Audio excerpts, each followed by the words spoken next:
Good morning all of you. Welcome to Ashwik Educational Academy.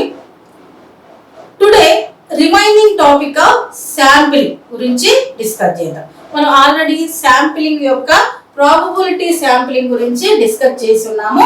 Probability sampling తర్వాత non probability sampling. Sampling లోనే 2 types ఉన్నాయని చెప్పాను కదా. ఒకటి ప్రాబబిలిటీ, రెండోది నాన్ ప్రాబబిలిటీ. నాన్ ప్రాబబిలిటీ అంటే ఏంటి, దాంట్లో ఉన్నటువంటి టైప్స్ ఏంటో ఇప్పుడు చూద్దాం.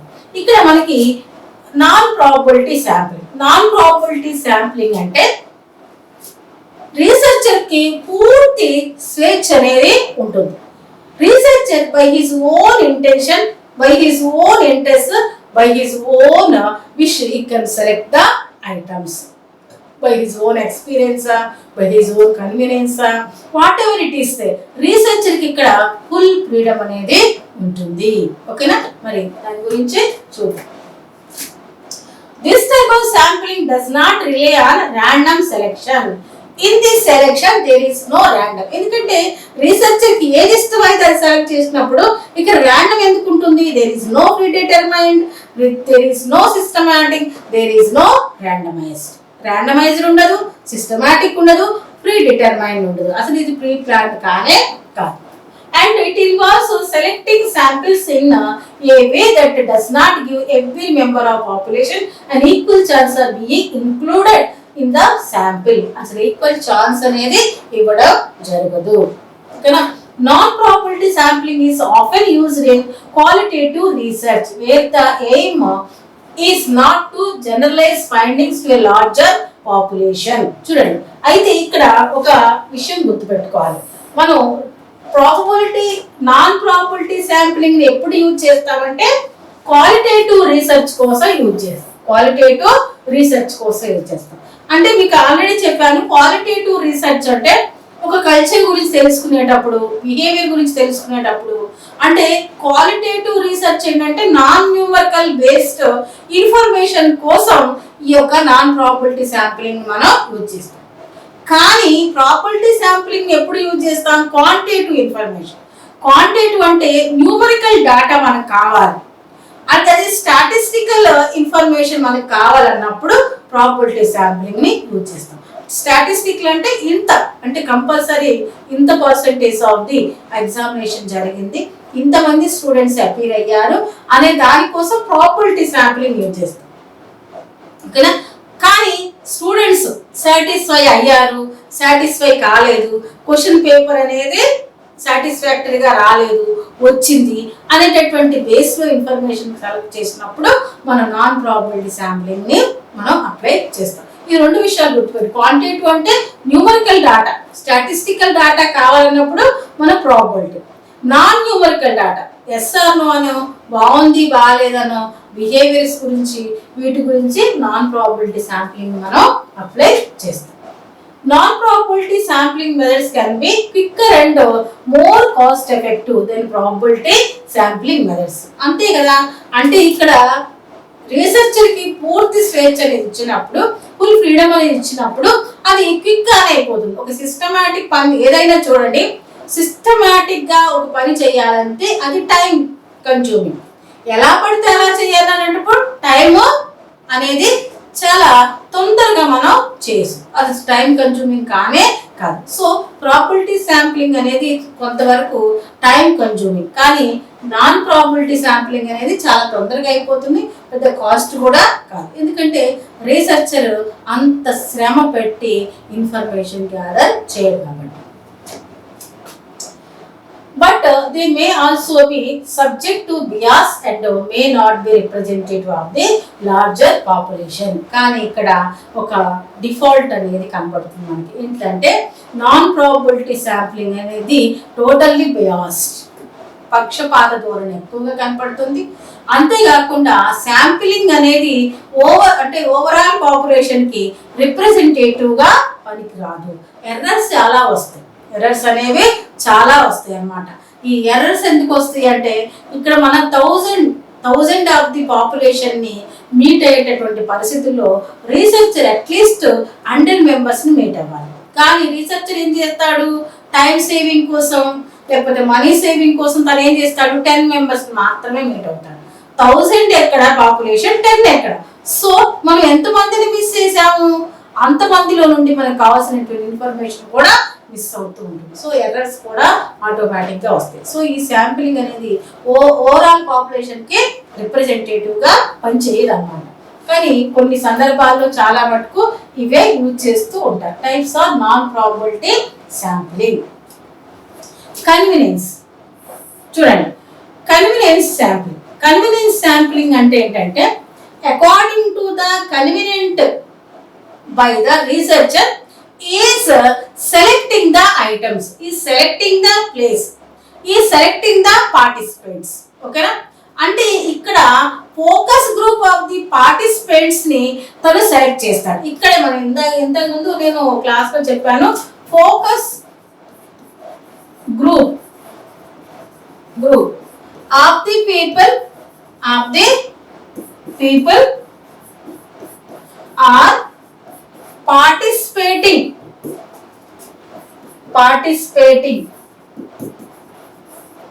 by their own willing, by their own willing or interest. Means in the convenience sampling, the researcher is touching the focus group, those who are willing to participate in the research process. Okay na? Then he selecting the items. అంటే ఇక్కడ convenient అన్నమాట. అంటే ఎవరైతే ఈ యొక్క research process లో participate చేస్తారో వాళ్ళ దగ్గరికి వెళ్ళి, అంటే ఎవరైతే విల్లింగ్ లో ఉన్నారో వాళ్ళ దగ్గరికి వెళ్ళి తన యొక్క రీసెర్చ్ ప్రాసెస్ ని స్టార్ట్ చేస్తాడు. అంటే తన రీసెర్చ్ ప్రాసెస్ కి ఎవరైతే యూజ్ అవుతారో వాళ్ళ దగ్గరికి, ఎవరైతే willing to give the information, ఎవరైతే తన ఇన్ఫర్మేషన్ ఇవ్వడానికి ఇష్టంగా ఉన్నారో వాళ్ళ దగ్గరికే వెళ్తాడు. అంటే ఇక్కడ మనం చెప్పుకోవాలంటే, ఫర్ ఎగ్జాంపుల్ మనం ఒక స్కూల్ ఇప్పుడు అంటే ఈ 24th సెంచురీలో ఆన్లైన్ మోడ్ ఆఫ్ ఎడ్యుకేషన్ అనేది స్కూల్ ఎడ్యుకేషన్ మీద ఎంత ఎఫెక్ట్ చూపిస్తుంది అనేటటువంటి ఒక ఇన్ఫర్మేషన్ గ్యాదర్ చేసినప్పుడు ఒక రీసెర్చర్ ఏం చేయాలి అంటే ఒక ర్యాండమైజ్గా ఒక మంచి స్కూల్స్ని సెలెక్ట్ చేసుకోవాలి. ఇక్కడ ఏవైతే వెల్ ఎస్టాబ్లిష్గా ఉన్నాయో, వెల్ డిఫైన్డ్ ఎడ్యుకేషన్ అనేది ఇస్తున్నాయో ఆ స్కూల్ సెలెక్ట్ చేసుకోవాలి. కానీ రీసెర్చర్ ఏం చేస్తాడు, అంత పెద్ద పెద్ద స్కూల్స్లో వెళ్ళి ఆ ప్రిన్సిపల్ని అడిగి వాళ్ళ పర్మిషన్ తీసుకొని, వాళ్ళు ఎక్కువగా పర్మిషన్ ఇవ్వాలి ఎందుకంటే అవి పెద్ద స్కూల్స్ కాబట్టి పర్మిషన్ తీసుకొని అదంతా కూడా రిస్క్తో కూడుకున్న పని. అందుకని తను ఏం చేస్తాడంటే చుట్టుపక్కల ఉన్నటువంటి ఒక చిన్న స్కూల్ సెలెక్ట్ చేసుకుంటాడు. ఎందుకంటే చిన్న స్కూల్లో వాళ్ళు తన యొక్క రీసెర్చ్కి యూజ్ అంటే రీసెర్చ్లో పార్టిసిపేట్ చేయడానికి విల్లింగ్గా ఉంటారు. ఆ విల్లింగ్ ఉన్నటువంటి పార్టిసిపెంట్స్ ద్వారా తన యొక్క ఇన్ఫర్మేషన్ని గ్యాదర్ చేస్తారు. ఓకే, అందుకని కన్వీనియన్స్ శాంపిలింగ్ ని మనం ఫోకస్ శాంపిలింగ్ అని కూడా అంటాము. ఓకేనా?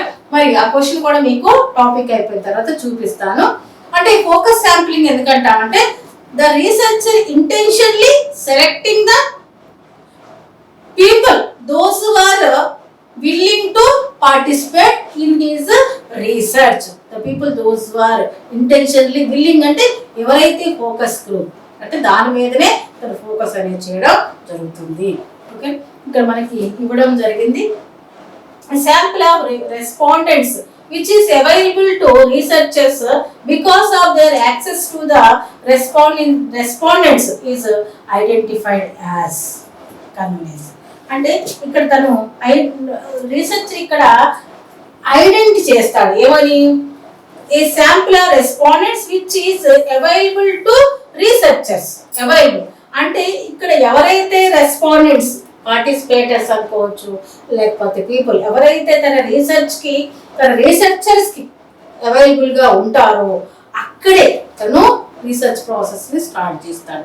ఇక్కడ అవైలబుల్ అనే దాన్ని బట్టి మనకు అర్థమవుతుంది ఇది కన్వీనియన్స్. అంటే తనకున్నటువంటి అవైలబిలిటీని బట్టి, తనకున్నటువంటి టైంని బట్టి, తన దగ్గర ఉన్నటువంటి మనీని బట్టి ఈ యొక్క రీసెర్చ్ ప్రాసెస్ అనేది నడుస్తుంది. ఈ శాంపిలింగ్ని అలాగే సెలెక్ట్ చేసుకుంటాడు కాబట్టి దీన్ని కన్వీనియంట్ శాంపిల్ అని అంటారు. అంటే ఏది తనకు అనుకూలంగా ఉంటే అది చేస్తాడు, ఏది తనకు అనుకూలంగా ఉంటే అదే చేస్తాడు. ఓకేనా. Next purposive sampling. Purposive sampling అంటే ఇక్కడ కూడా మనం ఒక వర్డ్ గుర్తుపెట్టుకోవాలి. పర్పసివ్ శాంప్లింగ్ అంటే the researcher is selecting the items as his own experience or knowledge based on the information, that is the purpose, but that information fulfill the purpose of the research. Very simple. అంటే purpose of research అంటే ఇక్కడ own experience, ఇక్కడ technical words ఉంటాయి అమ్మా, దీన్ని బట్టి మనం answer చేయగలం. Purpose or knowledge, experience or knowledge అంటే ఇక్కడ రీసెర్చ్ కి ఒక సబ్జెక్ట్ మీద ఉన్నటువంటి ఎక్స్పీరియన్స్, నాలెడ్జ్ ని బట్టే తను ఈ యొక్క శాంప్లింగ్స్ ని సెలెక్ట్ చేయడం జరుగుతుంది.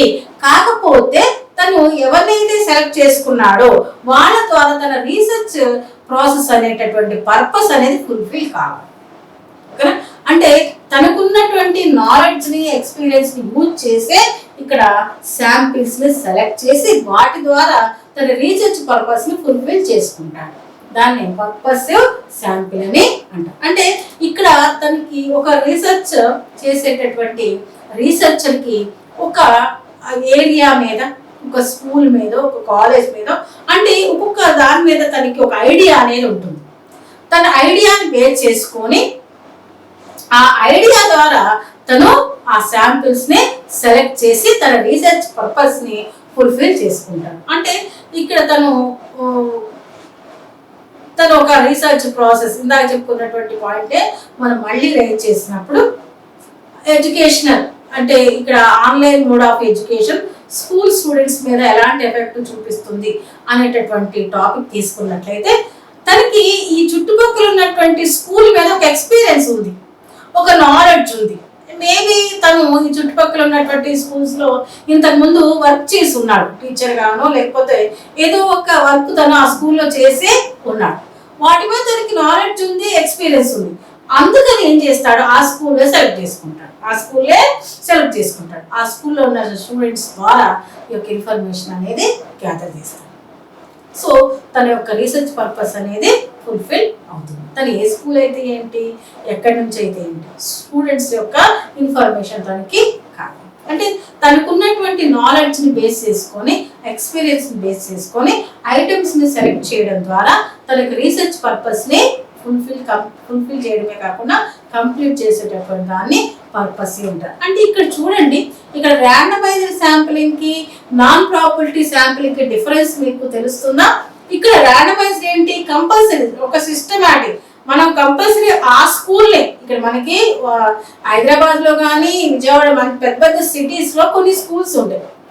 First school, 5th school, 10th school, 15 ఇలా ఒక ర్యాండమ్ అనేది మెయింటైన్ చేయడం. ఇక్కడ అట్లా లేనే లేదు. తన చుట్టుపక్కల ఉన్నటువంటి స్కూలు, తన నాలెడ్జ్ లో ఉన్నటువంటి స్కూల్స్ మాత్రమే సెలెక్ట్ చేయడం జరుగుతుంది. అందుకని ఇక్కడ బియాస్ కి ఎక్కువగా అవకాశం ఉంది. అందుకనే ఇది పాపులేషన్ కి సరైనటువంటి రిప్రజెంటేటివ్ ని ఇవ్వలేదు. ఓకే. Next snowball sampling.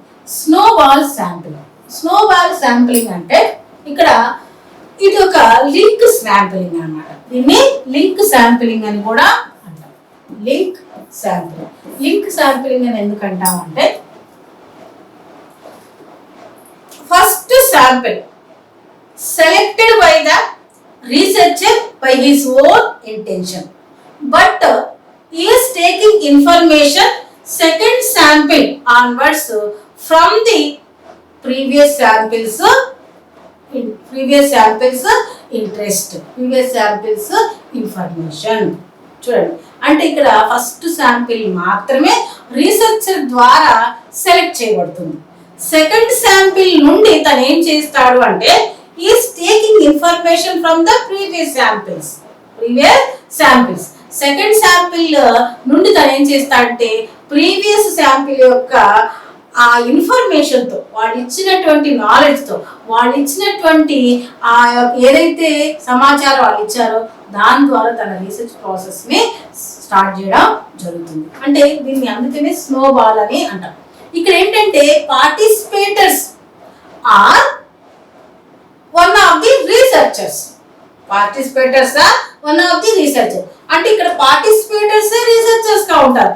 ఎందుకని? పార్టిసిపేటర్సే ఒక ఇన్ఫర్మేషన్ వాళ్ళకి రీసెర్చర్ కి అందిస్తూ ఉంటారు. అంటే ఇక్కడ చాలా మటుకు ఒక ఈ లిమిటెడ్ పాపులేషన్ ఉన్నప్పుడు, అంటే ఈ శాంప్లింగ్ కూడా ఎప్పుడు మనం అప్లై చేస్తామంటే పాపులేషన్ అనేది లిమిటెడ్ గా ఉన్నప్పుడు, అంతేకాకుండా ఇన్ఫర్మేషన్ గ్యాదర్ చేయడం అనేది రీసెర్చర్ కి క్రిటికల్ గా ఉన్నప్పుడు, ఒక క్రిటికల్ గా ఇన్ఫర్మేషన్ గ్యాదర్ చేయాల్సి వచ్చినప్పుడు, మరి పాపులేషన్ అనేది లిమిటెడ్ గా ఉన్నప్పుడు, చాలా తక్కువ మంది పాపులేషన్ ఉన్నప్పుడు ఈ యొక్క స్నోబాల్ శాంప్లింగ్ ని రీసెర్చర్ అప్లై చేస్తాడు. చూడండి, ఇక్కడ ఒక ఏదైనా ఒక ఇన్ఫర్మేషన్ మనకి కావాలంటే ఒక్కొక్కసారి ఇన్ఫర్మేషన్ దొరకడం కష్టం అవుతుంది. అలాంటి కష్టమైనటువంటి పరిస్థితుల్లో ఆ రెస్పాండెంట్స్ ద్వారానే, అంటే పార్టిసిపేటర్స్ ద్వారానే, ఐటమ్స్ ద్వారానే మనం ఇన్ఫర్మేషన్ ని గ్యాదర్ చేస్తూ ఉంటాం. వాళ్ళ నోటి నుండే మనం ఇన్ఫర్మేషన్ గ్యాదర్ చేస్తూ ఉంటాం. ఇక్కడ చాలా మటుకు కొన్ని హైడింగ్ బిహేవియర్స్ ఉంటాయి, అంటే హైడింగ్ ఎమోషన్స్ ఉంటాయి. వాటి గురించి ఇన్ఫర్మేషన్ తెలుసుకోవడం అనేది కొంచెం కష్టంతో కూడుకున్నటువంటి పని. అంటే కొన్ని అగ్రెసివ్ మెంటాలిటీ కానివ్వండి, లేకపోతే థెఫ్టింగ్ మెంటాలిటీ కానివ్వండి, ఇలాంటి కొన్ని మెంటాలిటీస్ అంత తొందరగా మనం ఇన్ఫర్మేషన్ గ్యాదర్ చేయడం కష్టం. అలాంటప్పుడు వాళ్ళ చుట్టుపక్కల ఉన్నటువంటి వాళ్ళకి వాళ్ళ మెంటాలిటీ బాగా తెలిసి ఉంటుంది. దాని ద్వారా ఒకరి నుండి ఇంకొకరి గురించి తెలుసుకోవడం జరుగుతుంది. అప్పుడు రీసెర్చర్కి ఇన్ఫర్మేషన్ గ్యాదర్ చేయడం అనేది చాలా ఈజీ అవుతుంది. సో దీన్ని స్నోబాల్ శాంప్లింగ్ అని అంటే ఇక్కడ మనం ఒక ఫ్యామిలీకి సంబంధించిన, అంటే ఫ్యామిలీస్, లేకపోతే ఈ divorce system, wife and husband relations, వాళ్ళ మధ్య ఉన్నటువంటి బాండేజ్, ఇవన్నీ కూడా తొందరగా బయటపడినటువంటి అంశాలు. అలాంటప్పుడు ఏం చేస్తాం, ఒక ఫ్యామిలీ మెంబర్, అంటే ఒక ఇంట్లో ఉన్నటువంటి ఫ్యామిలీ మెంబర్ని మనం టచ్ చేస్తాం. అతని యొక్క ఫ్యామిలీ మ్యాటర్స్ అన్నీ కూడా అతని ద్వారానే మనం కలెక్ట్ చేస్తాం. అంతేకాదు, తన నెక్స్ట్ ఇల్లు ఏదైతే ఉందో, ఆ ఇంటికి నెక్స్ట్ ఇల్లు ఏదైతే ఉందో, ఆ ఫ్యామిలీకి సంబంధించినటువంటి ఇన్ఫర్మేషన్ కూడా ఈ ఫ్యామిలీ నుండే సెలెక్ట్ చేస్తాం. ఓకేనా? అంటే ఎందుకంటే వాళ్ళు అక్కడే ఉంటున్నారు కాబట్టి వాళ్ళకి బాగా తెలుసు వాళ్ళ యొక్క అటు వైఫ్ అండ్ హస్బెండ్ బాండేజ్ కానీ, ఆ ఫ్యామిలీ మ్యాటర్స్ కానీ వాళ్ళు బాగా చెప్పగలుగుతారు. మనం అడిగితే చెప్పరు, అంటే మనం డైరెక్ట్గా వెళ్ళి నీ ఫ్యామిలీ విషయాలు ఏంటంటే చెప్పరు. పక్కన ఉన్న వాళ్ళకి ఆ విషయాలు బాగా తెలుస్తాయి. అలా రీసెర్చర్ ఏం చేస్తాడంటే ఆ ఇంటి గురించి ఈ ఇంటిని, ఆ పక్క ఇంటి గురించి ఆ ఇంటిని, అలా ఆ ఏరియాలో ఉన్నటువంటి ఆ ఇళ్ళకి సంబంధించిన ఇన్ఫర్మేషన్ అంతా కూడా గ్యాదర్ చేయడం జరుగుతుంది. అందుకని దీన్ని లింక్ శాంప్లింగ్ అని అంటారు, స్నోబాల్ శాంప్లింగ్ అని అంటారు. ఇక్కడ మరి క్వశ్చన్ కూడా ఇవ్వడం జరిగింది. A major advantage of snowball sampling method is that it helps the research to focus only on people in an area, migrants, people of particular interest, long standing residents. People of particular interest. ఇది కూడా మీకు ఇందాక చెప్పినటువంటి ఎగ్జాంపుల్లోనే ఉంది చూడండి. People of particular interest, అంతే. అంటే ఇక్కడ పీపుల్కి ఒక్కొక్క దాని మీద బాగా ఇంట్రెస్ట్ అనేది ఉంటుంది. మనం నెక్స్ట్ ఇంటి గురించి ఫస్ట్ ఇంటిని ఎందుకు అడిగాము, వాళ్ళకి ఆ విషయాల్లో బాగా ఇంట్రెస్ట్ ఉన్నది. వాళ్ళు అంటే మనుషులు మనస్తత్వమే అంత, మనకంటే కూడా మన చుట్టుపక్కల ఉన్న వాళ్ళ గురించే ఎక్కువగా తెలుసుకోవాలనే ఇంటెన్షన్ ఉంటుంది. ఆ ఇంటెన్షన్ బేస్ చేసుకునే మన రీసెర్చ్ ప్రాసెస్ మనకి ఈజీగా ఫుల్ఫిల్ చేసుకోవచ్చు. ఓకేనా? ఆ ఇంట్రెస్ట్ని బట్టి, అంటే వాళ్ళ గురించి ఏంటి అనే సమాచారం మనం అడిగినప్పుడు వాడు టక చాలా బాగా చెప్తాడు. సో అంటే పీపుల్ యొక్క ఇంట్రెస్ట్ని బేస్ చేసుకొని మనం ఇన్ఫర్మేషన్ని గ్యాదర్ చేయొచ్చు. A sampling technique in which intentionally sampled respondents contact and recruit others in their social network for participation in the research is called social network. చూడండి, మనకు అన్నిటికంటే పెద్ద నెట్వర్క్ ఏంటంటే సోషల్ నెట్వర్క్, సామాజికమైనటువంటి లింక్ అంట. ఈ సామాజిక లింక్ అనేది ఎంత గట్టిది అంటే అది ఎప్పుడు కూడా ఎడదీరాంది. ఈ సోషల్ నెట్వర్క్ అంటే ఈ సోషల్ నెట్వర్క్ ద్వారా రీసెర్చర్ తనకు కావాల్సినటువంటి ఇన్ఫర్మేషన్ గ్యాదర్ చేసేదాన్నే స్నోబాల్ అని అంటాం. ఇక్కడ కూడా మీకు ఈ ఆన్సర్ చూడండి, శాంప్లింగ్ ఒక సోషల్ నెట్వర్క్ అంటే అంతే. సోషల్ నెట్వర్క్ అంటే ఒక ఏరియాలో ఉన్నటువంటి వాళ్ళ గురించి మొత్తం ఏరియా వరకు మనం వెళ్ళనే అవసరం లేదు, ఆ ఏరియాలో ఉన్న వాళ్ళ గురించి చెప్పేస్తారు. దాన్ని సోషల్ నెట్వర్క్ అని అంటారు. ఒక్కళ్ళని రన్ చేస్తే చాలు, సుబ్బారావు అనేటటువంటి ఒక పర్సన్ గురిని మనం ఇంటెన్షన్గా మనం తెలుసుకుంటే చాలు, ఆ సుబ్బారావు ఆ ఏరియాలో ఉన్నటువంటి మిగతా వాళ్ళందరి గురించి చెప్పేస్తారు. సో అది సోషల్ నెట్వర్క్ అని అంటాం. ఈ సోషల్ నెట్వర్క్ అనేది చాలా పెద్ద మీడియా అన్నమాట. ఆ మీడియా ద్వారా మనకు కావాల్సిన ఇన్ఫర్మేషన్ని గ్యాదర్ చేసుకోవచ్చు. Okay, next one quota sampling. Quota sampling అంటే ఇక్కడ యాక్చువల్గా researcher wantingly fixed amount or fixed respondents. ఇక్కడ ఫిక్స్డ్ రెస్పాండెంట్స్. ఇక్కడ ఫిక్స్ అంటే ఇక్కడ రీసెర్చర్ ఏం చేస్తాడు అంటే ఒక రీసెర్చ్ ప్రాసెస్కి, ఒక శాంప్లింగ్ సెలెక్షన్కి ఒక అమౌంట్ని ఫిక్స్ చేస్తాడు. అమౌంట్ని ఫిక్స్ చేసి ఈ అమౌంట్లో ఆ యొక్క శాంప్లింగ్స్ని సెలెక్ట్ చేయాలి, శాంప్లింగ్స్ నుంచి ఇన్ఫర్మేషన్ గ్యాదర్ చేయాలి. దానికోసం ఎనామరేటర్ని తను అపాయింట్ చేస్తాడు. ఈ ఎనామరేటర్స్ ఏం చేస్తారు, ఆ ఫిక్స్డ్ అమౌంట్లోనే తనకి వాళ్ళ కన్వీనియంట్ ఉన్నటువంటి విధానంలో శాంపిల్స్ని సెలెక్ట్ చేసి ఇన్ఫర్మేషన్ని గ్యాదర్ చేయాల్సి ఉంటారు. అంటే దీనికి కోటా అంటారు. కోటా అంటే ఒక ఇన్ఫర్మేషన్ కోసం కొంత అమౌంట్ అనేది, కొంత కోటా అనేది ఫిక్స్ చేయబడుతుంది. ఆ ఫిక్సింగ్ అమౌంట్లోనే మన రీసెర్చ్ ప్రాసెస్ని కంప్లీట్ చేయాలి. ఇక్కడ ఎనామరేటర్ ఎక్కువగా మనకి అంటే ఎనామరేటర్ అంటే రీసెర్చర్ కింద పనిచేసేవాళ్ళు అనమాట. ఈ డిగ్రీ స్టూడెంట్స్ని, పీజీ స్టూడెంట్స్ని ఎనామరేటర్స్గా వాళ్ళు అపాయింట్ చేసుకుంటారు. వాళ్ళ ద్వారా ఇన్ఫర్మేషన్ని గ్యాదర్ చేస్తారు. కాకపోతే ఇక్కడ అమౌంట్ అనేది ఫిక్స్. నేను ఎంత అమౌంట్ ఈ ఇన్ఫర్మేషన్కి ఇంత అమౌంట్ పెడుతున్నారు. ఈ ఎంత అమౌంట్లోనే మీరు బస్ ఎక్కి వెళ్తారో, సైకిల్ ఎక్కి వెళ్తారో, లేకపోతే మీరు నడిచే వెళ్తారో, అదంతా మీ ఇష్టం. కానీ ఈ అమౌంట్లోనే ఇన్ఫర్మేషన్ అంతా గ్యాదర్ కావాలి అనేది కోటా శాంప్లింగ్. అంటే ఇక్కడ ఫిక్స్ చేసిన ది రెస్పాండెంట్స్, ఫిక్స్ చేసిన ది అమౌంట్ అనేది ముందుగానే ప్రీ డిటర్మైన్ చేయబడుతుంది. వాలంటీర్ శాంప్లింగ్ అంటే participants are appointed as the volunteers. అంటే ఇక్కడ పార్టిసిపేటర్స్ వాలంటీర్స్ గా అపాయింట్ అయ్యి ఇన్ఫర్మేషన్ ని గ్యాదర్ చేస్తారు. దీన్ని వాలంటీర్ శాంప్లింగ్ అని అంటారు. ఇవి మనకి నాన్ ప్రాబబిలిటీ శాంప్లింగ్ లో ఉన్నటువంటి మెథడ్స్. మళ్ళీ ఒకసారి చెప్తున్నాను, మీ క్వశ్చన్స్ ఎలా వస్తాయి, క్వశ్చన్స్ ఈ బేస్ లో వస్తాయి లేదా ఇంకొక టైప్ లో కూడా వస్తాయి. ఈ క్రింది వాళ్ళలో ప్రాబబిలిటీ శాంప్లింగ్ ఏది అని అడుగుతాడు, లేదా ఈ క్రింది వాళ్ళలో నాన్ ప్రాబబిలిటీ శాంప్లింగ్ అంటే ఏంటి, ప్రాబబిలిటీ శాంప్లింగ్ అనమాట. డైరెక్ట్ గా అడగట్లేదు, ప్రాబబిలిటీ శాంప్లింగ్ ఏంటి అనేది అడగట్లేదు.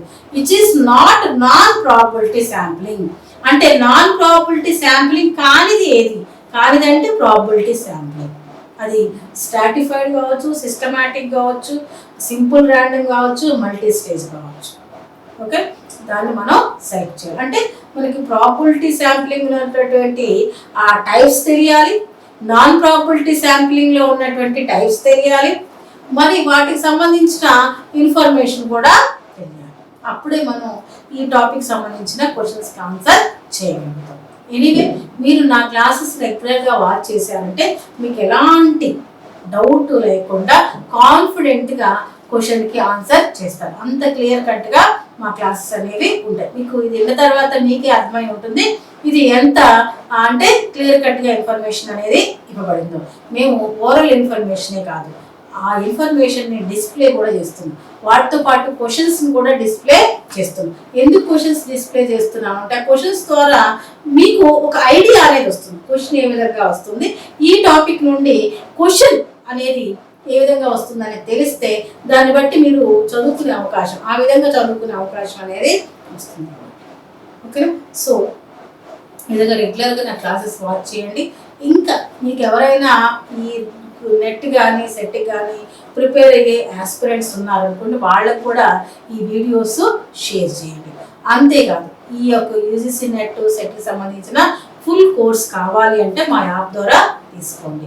మీకు మెటీరియల్ అవైలబుల్ ఉంది, మీకు యాప్ ద్వారా వీడియోస్ అవైలబుల్ ఉన్నాయి, మోక్ టెస్ట్లు కండక్ట్ చేస్తాం, ఆన్లైన్ టెస్ట్లు కండక్ట్ చేస్తాం. ఇక యూజీసీ నెట్ సెట్కి సంబంధించిన పూర్తి కోర్సు, పూర్తి ఇన్ఫర్మేషన్ అనేది మా ద్వారా మీకు అందుతుంది. ఓకే, మీకు ఇంతకుముందు చెప్పాను కదా ఫోకస్ శాంపిలింగ్ అంటే దాని గురించి ఒకసారి చూసిన తర్వాత చూడండి. ఇది యాక్చువల్గా when a sample individual is observed over a predetermined period of time in structured observation, it is called focus sampling. ఇది focus sampling is one of the convenient sampling. అంటే ఇక్కడ కన్వీనియంట్ శాంపిలింగ్ లో మనం ముందుగానే ప్రీ డిటర్మైన్ చేసుకున్నటువంటి respondents వాళ్ళ willing తో ఒక రీసెర్చ్ లో పార్టిసిపేట్ చేస్తారు. When sample individually observe over a pre determined period of time in structured observation. అంటే వాళ్ళు విల్లింగ్ తో మన రీసెర్చ్ లో పార్టిసిపేట్ చేసినప్పుడు మనం వాళ్ళని అబ్జర్వ్ చేయడం ద్వారా మన యొక్క ఇన్ఫర్మేషన్ అనేది కలెక్ట్ అవుతుంది. This is about the sampling, types of sampling. Thank you for watching my channel.